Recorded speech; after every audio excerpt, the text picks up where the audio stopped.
सोनपुर नाम के गांव में मदन अपनी पत्नी सुधा और बेटे अजीत के साथ रहता था। मदन का अपना गांव में एक सब्जियों का खेत था।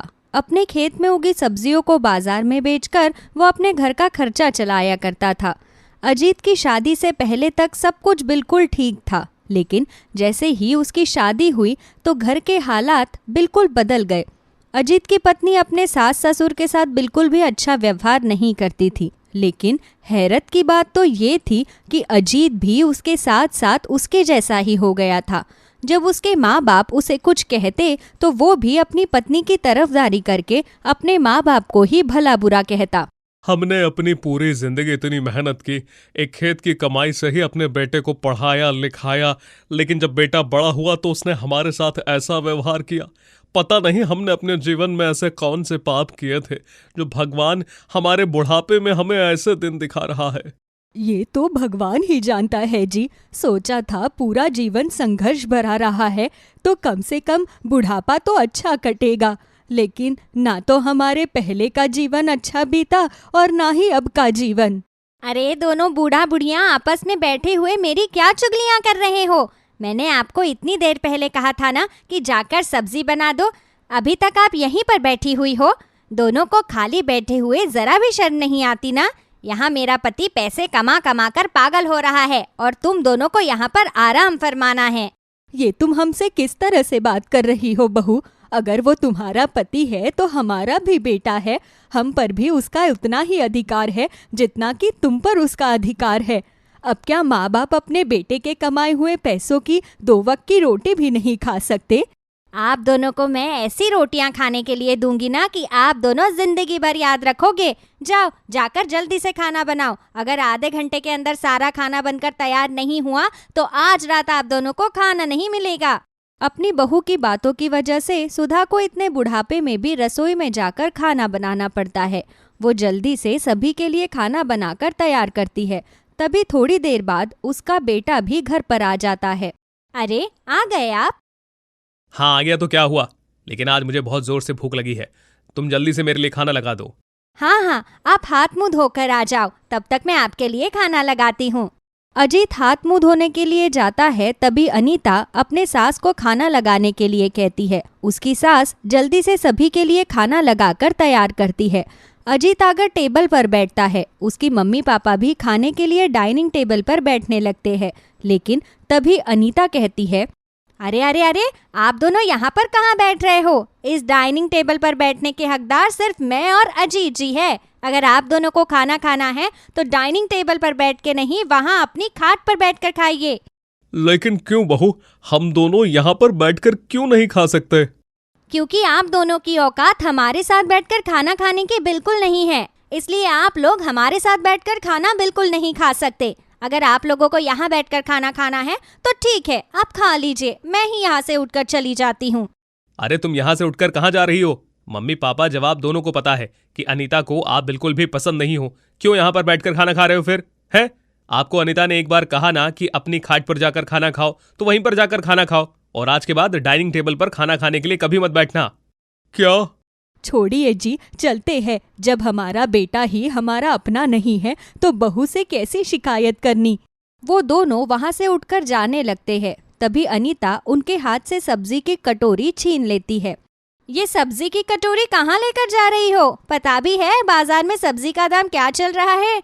सब्जी कितनी महंगी आती है। अगर मैं तुम लोगों को सब्जी खाने के लिए दूंगी तो हम दोनों क्या खाएंगे? जाओ रसोई में से प्याज और नमक ले लो, उसी के साथ रोटी खाना। आज से सब्जी को कभी हाथ भी मत लगाना तुम लोग। अनीता की बात सुनकर सुधा रसोई से नमक और प्याज लेकर आती है। दोनों पति पत्नी बाहर अपनी खाट पर बैठकर नमक और प्याज के साथ ही रोटी खा लेते हैं। उन दोनों की खाट बाहर आंगन में डली हुई थी। अनीता ने तो उनको घर में सोने के लिए जगह भी नहीं दी थी, इसलिए वो दोनों आंगन में खाट बिछाकर ही सोते थे। कभी कभी मन करता है कि मैं तुम्हें लेकर कहीं दूर चला जाऊं सुधा। मुझे इस तरह से हर रोज की बेइज्जती बिल्कुल बर्दाश्त नहीं होती। बहू तुम्हें ना जाने दिन भर क्या क्या कहती रहती है। अरे इज्जत से 2 रोटी भी खाने को नहीं देती। कोई अगर अपने घर में कुत्ता भी पालता है तो उसे भी बड़ा प्यार से रखता है, लेकिन यहाँ तो हमारी औलाद हमारे साथ जानवरों से भी बदतर व्यवहार करती है। अगर हम दोनों कहीं जा सकते हैं तो चले ही जाते जी, लेकिन ये बुढ़ापा ऐसा है कि कहीं नहीं जा सकते। कहीं जाएंगे तो लोग हमें ही 4 बातें सुनाएंगे कि इस बुढ़ापे में अपने बहू बेटे को छोड़कर चले गए। अब जितना जीवन बचा है उसे इसी तरह काट लेते हैं। सोच लेंगे हमारे कर्म कट रहे हैं। दोनों इसी तरह बातें करते हुए सो जाते हैं। अगले दिन सुधा जब घर की सफाई कर रही थी तो उसकी बहू उससे कहती है, आज घर का एक एक कोना बिल्कुल अच्छे से चमकना चाहिए। आज मेरी छोटी बहन खाने पर आ रही है तो घर पर अच्छा सा खाना भी बना लेना। खाने के अंदर कोई भी कमी नहीं होनी चाहिए, वरना मुझसे बुरा कोई नहीं होगा। ठीक है बहू, मैं तुम्हारे लिए खाना बना दूंगी, लेकिन घर में सब्जियां खत्म हो गई है, तुम सब्जियां मंगवा लेना। ठीक है।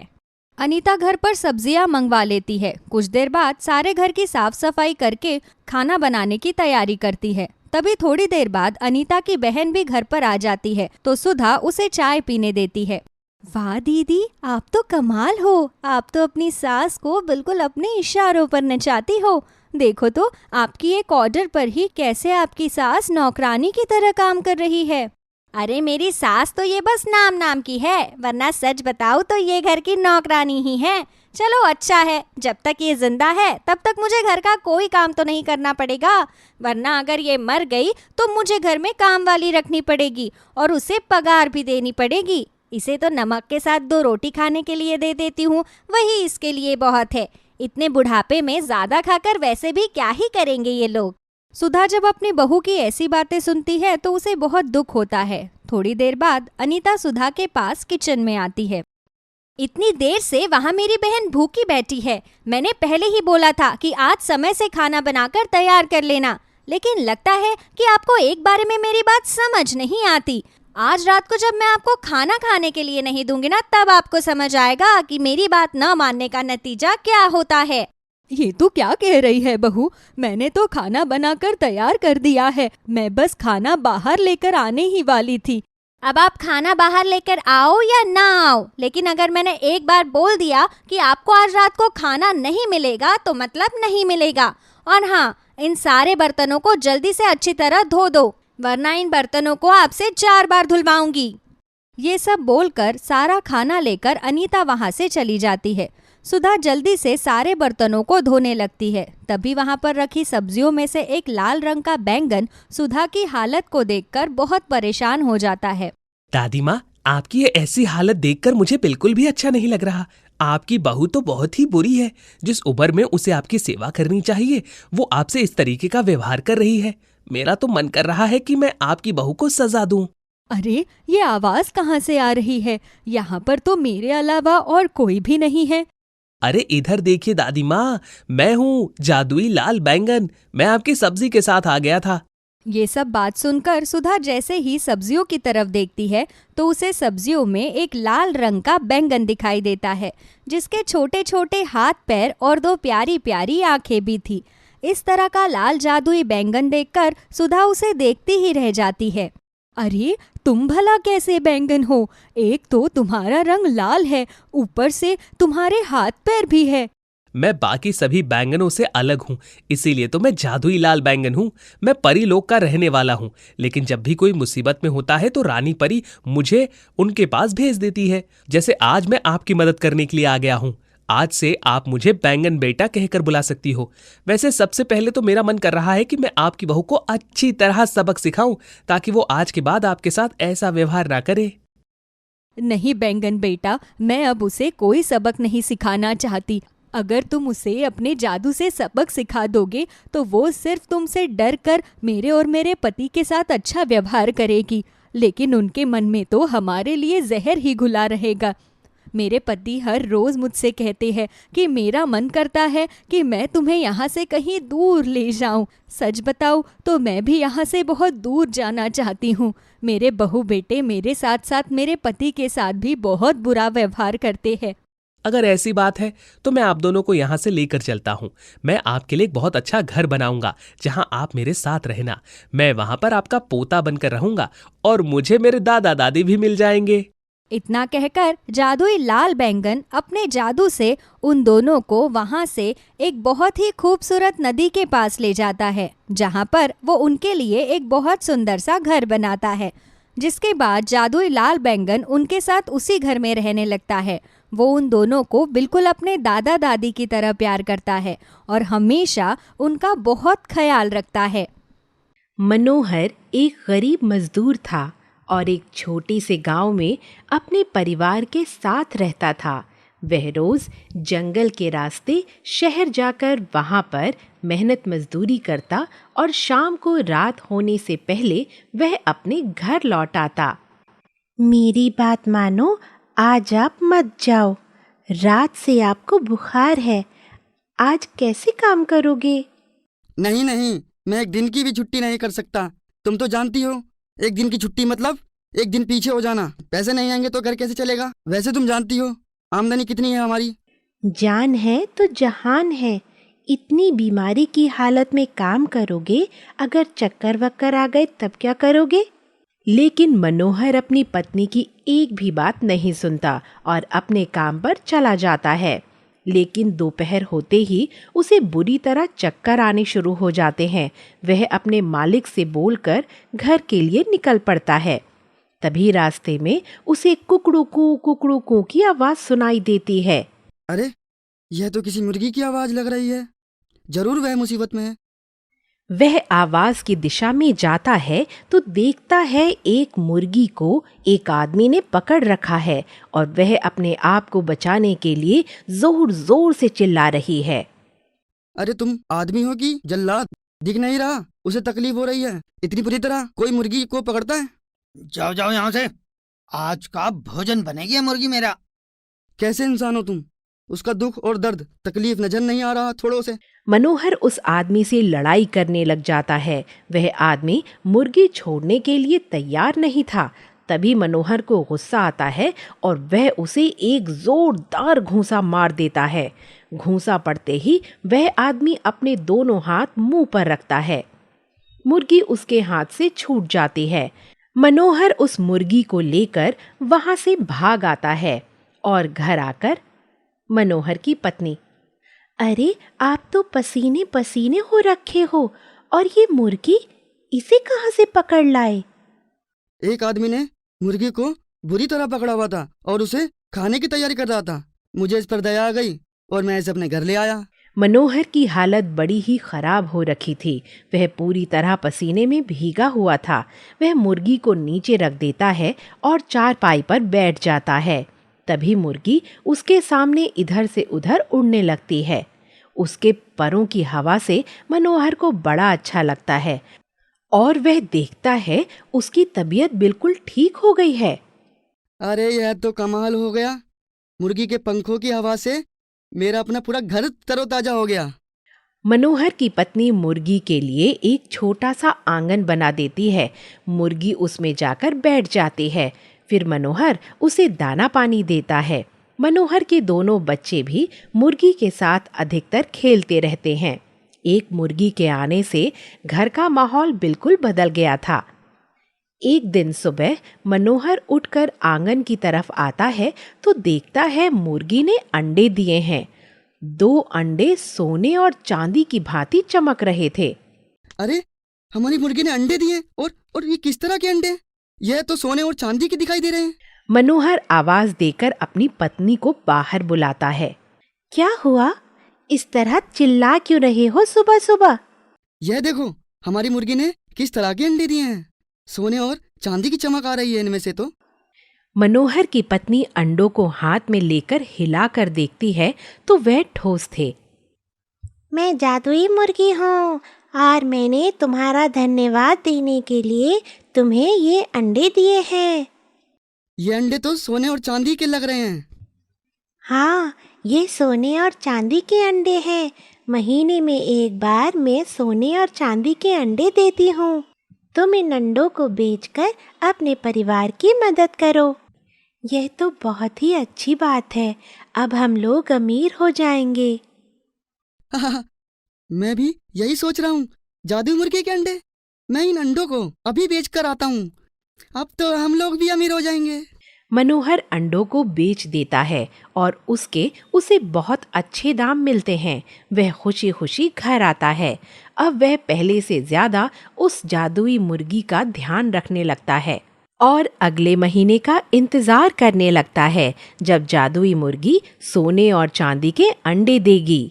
अगले महीने फिर जादुई मुर्गी सोने और चांदी के 2 अंडे देती है। मनोहर उन्हें बेचकर फिर उनके अच्छे दाम लेकर घर आता है। इन अंडों के तो हमें अच्छे दाम मिल जाते हैं। भगवान का शुक्र है कि अब हमें छोटी छोटी चीज़ों के लिए तरसना नहीं पड़ता। घर में सब कुछ अच्छा हो रहा है। बस एक चीज़ है जो मुझे दिन रात परेशान कर रही है। क्या हुआ? क्या परेशानी है? अब तो सब कुछ हमारे पास है। जादुई मुर्गी हर महीने हमें 2 अंडे देगी। उन्हें बेचकर हम अच्छे पैसे लेंगे और देख लेना, एक दिन घर, गाड़ी और सब कुछ होगा हमारे पास। वह सब तो ठीक है, लेकिन मैं देख रही हूँ आप अब काम पर नहीं जाते हो। ये तो गलत बात है। अगर आप काम नहीं करोगे तो कैसे चलेगा? जादुई मुर्गी के भरोसे हम सारी जिंदगी तो नहीं रह सकते।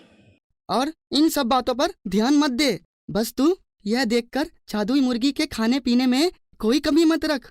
उसे अच्छी क्वालिटी का अनाज दे। जादुई मुर्गी 2 अंडे हर महीने मनोहर को देने लगी। अब मनोहर पूरी तरह जादुई मुर्गी के भरोसे हो गया। वह हर महीने बस उस दिन का इंतजार करता है। जैसे जादुई मुर्गी सोने और चांदी के अंडे देती, अंडे लेते ही मनोहर तुरंत उन्हें बेचकर आ जाता। इस तरह वह धीरे धीरे अमीर हो गया। उसके मन में लालच ने घर कर लिया। अब वह अपने सामने किसी को भी कुछ नहीं समझता था। वहीं मनोहर की पत्नी दिन रात इसी चिंता में घुलने लगी कि ऐसे कैसे चलेगा। अब मनोहर को कोई परवाह भी नहीं थी कि जादुई मुर्गी क्या खाती है और कहाँ रहती है। उसकी पूरी परवाह उसकी पत्नी करती थी। मनोहर बस ये देख रहा था कि इस दिन मुर्गी अंडे देगी और उसे उन्हें बेचकर पैसे लेकर आने हैं। एक दिन की बात है।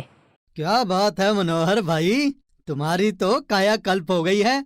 कहाँ पहले एक मजदूर हुआ करते थे और आजकल क्या टाट बाट है। बड़ा घर है, महंगे कपड़े हैं। तुम्हारे तो बच्चे भी महंगे स्कूल में पढ़ने जाते हैं। लगता है पुरखों का कोई खजाना हाथ लग गया है। अरे तुम्हें तो मेरे ठाट बाट से जलन हो रही है। नहीं नहीं, ऐसा नहीं है मनोहर भाई। मैं तुम्हारे ठाट बाट से भला क्यों चिढ़ने लगा? मैं तो यहाँ पर ही काम करने के लिए आया था। मुझे कुछ पैसों की बहुत सख्त जरूरत है। क्या तुम मेरी मदद करोगे? पैसे? अरे भाई वह तो अभी मेरे पास नहीं है। भाई तुम्हें मदद नहीं करनी तो मत करो, कम से कम झूठ तो मत बोलो। मैं तो बहुत उम्मीद के साथ आया था तुम्हारे पास। जब मेरे पास पैसे है ही नहीं तो मैं तुम्हें कैसे दूं? मनोहर का दोस्त चुपचाप वहां से चला जाता है। उसे बहुत बुरा लग रहा था। मनोहर बड़बड़ाता हुआ घर की तरफ चल देता है। पता नहीं कहाँ कहाँ से आ जाते हैं दिन खराब करने के लिए। अरे भाई मेरे पैसे हैं, मुझे नहीं देने। इस तरह से पैसे बांटने लगा तो मेरा तो खजाना ही खाली हो जाएगा। हाय मेरी जादुई मुर्गी हमेशा सलामत रहे। क्या हुआ? क्या बड़बड़ाते हुए आ रहे हो? हाँ तो दे देते, क्या पता उसे सच में जरूरत हो। अरे यह सब बहाने होते हैं। मेरी अमीरी को देखकर पैसे लूटने का बहाना था। तू नहीं समझती इन चालबाज लोगों को। ऐसा मत कहो। मत भूलो हमारे दिन कितने बुरे थे और मैं पड़ोसियों से मदद के लिए उनके पास जाती थी। मेरे को कभी किसी पड़ोसी ने मदद देने के लिए मना नहीं किया। हमारा भी फर्ज बनता है कि हम लोगों की मदद करें। मनोहर अपनी पत्नी को जवाब दिए बिना ही अपने आलीशान बिस्तर पर लेट जाता है, पर मनोहर की पत्नी को उसकी ये बात बहुत बुरी लगती है। वह वहां से सीधा जादुई मुर्गी के पास जाती है। क्या हुआ? तुम इतनी परेशान क्यों लग रही हो? मुझे बहुत चिंता हो रही है अपने पति की। पैसा आने पर उनकी बुद्धि ने काम करना बंद कर दिया है। आज उन्होंने एक ज़रूरतमंद को पैसा देने से मना कर दिया। मैं भी आजकल देख रही हूँ, वह सिर्फ मेरे पास तभी आता है जिस दिन मैं अंडे देती हूँ उसके बाद मैं कहाँ हूँ, कैसी हूँ, मैंने कुछ खाया या नहीं खाया, उसे कोई फ़र्क नहीं पड़ता। लेकिन मैं क्या करूँ, मैं यहाँ से जा भी नहीं सकती हूँ क्योंकि उसने मेरी जान बचाई थी। अच्छा, इस वजह से तुम यहाँ पर रुकी हुई हो। तुम मेरी बात मानो, तुम यहाँ से चली जाओ। तुम जहाँ कहोगी मैं तुम्हें छोड़ कर आ जाऊंगी, लेकिन तुम यहाँ से चली जाओ। लेकिन उसने मेरी मदद की थी। इस बारे में इतना मत सोचो, वह एक लालची इंसान हो चुके हैं। वे तुम्हें भी एक लालच में ही अपने पास रखे हुए हैं। तुम्हें यकीन ना हो तो एक बारी तुम उन्हें अंडे मत देना और फिर देखो। जादुई मुर्गी मनोहर की पत्नी की बात मान लेती है और वह उस दिन अंडे नहीं देती। मनोहर आकर जब देखता है कि मुर्गी ने अंडे नहीं दिए तो उसे बहुत गुस्सा आता है। तुम तो जादुई मुर्गी हो, फिर तुमने आज अंडे क्यों नहीं दिए? जल्दी से अंडे दो। बस मनोहर, मैं इतने ही अंडे दे सकती थी, वह मैं तुम्हें दे चुकी हूँ। अब मैं कोई अंडे नहीं दे सकती। तुम्हें अपना जीवन ऐसे ही गुजारना होगा। इसका मतलब तुम्हारा जादू खत्म हो चुका है, तो तुम इस घर में नहीं रह सकती। निकलो यहाँ से। सब भूलकर मनोहर उसे बाहर निकाल देता है। जादुई मुर्गी को बहुत दुख होता है। तभी मनोहर की पत्नी उसके पास आकर कहती है, देखा, मैंने कहा था ना कि वह एक लालची इंसान हो गए हैं। जादुई मुर्गी, तुमने हमारी बहुत मदद की है, लेकिन अगर इंसान कमाना छोड़ दे तो वह निठल्ला बन जाता है। इसलिए अब तुम आज़ाद हो और अपनी ज़िंदगी अपने तरीके से जियो। फिर से तुम्हारा बहुत बहुत धन्यवाद। तुम बहुत अच्छी हो, तुम्हारा दिल भी बहुत अच्छा है। हाँ, मैं भी आज़ादी की सांस लेना चाहती हूँ। मैं यहाँ से जा रही हूँ, लेकिन तुम ज़िंदगी में कभी भी परेशान हो तो मुझे याद करना, मैं तुरंत तुम्हारे पास पहुँच जाऊँगी। बोलकर जादुई मुर्गी वहां से चली जाती है।